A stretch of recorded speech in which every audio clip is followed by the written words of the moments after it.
Turning to your voice, your vote, 2024 is officially here, and that means it's a major election year.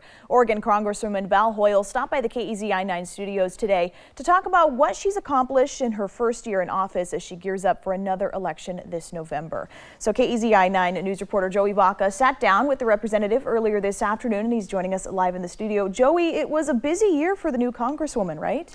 Yeah, that's right, Ariel. Hoyle's first year in Congress was already full of legislative action that she was excited to highlight.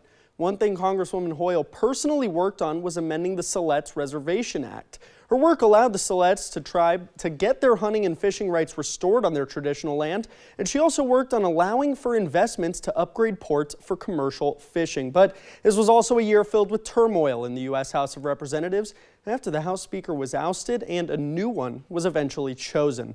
Hoyle says she's still pleased with what she was able to accomplish in what she calls a narrowly divided House. As a freshman, to have 3 bills signed into law, to have a number of my bills and priorities pass the House, now they're over in the Senate, and to have the President personally call to let us know that he wants to work with us on Coos Bay, I think that's a pretty good deal. And even though it is dysfunctional, there are a lot of really good people across the political spectrum.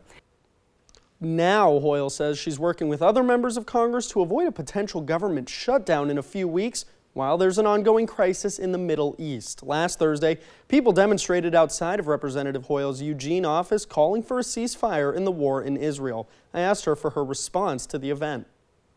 People are making their voices heard, and I certainly appreciate that. But again, the situation is complex. It didn't just start in 1947. It has been going on for thousands of years. There's no simple solution, but I think if we as the United States and Secretary Blinken and President Biden were to focus on bringing together people who are not at the extremes, then I think there's a way to move forward, and that's what I'm hopeful for. Hoyle did say that she's on the Natural Resources Committee and the Transportation and Infrastructure Committee, 2 committees that don't deal with foreign policy. And with the new year upon us, as Hoyle says, she has a lot she wants to do, but it's also important to note that she's being challenged for her seat by Air Force veteran Monique Despain, who's running as a Republican. Coming up on a special edition of KEZI 9 News after the game, you'll hear what some of Congresswoman Hoyle's main priorities are heading into the new year and how she's balancing that with running a campaign. Reporting live in the studio, Joey Vaca, KEZI 9 News.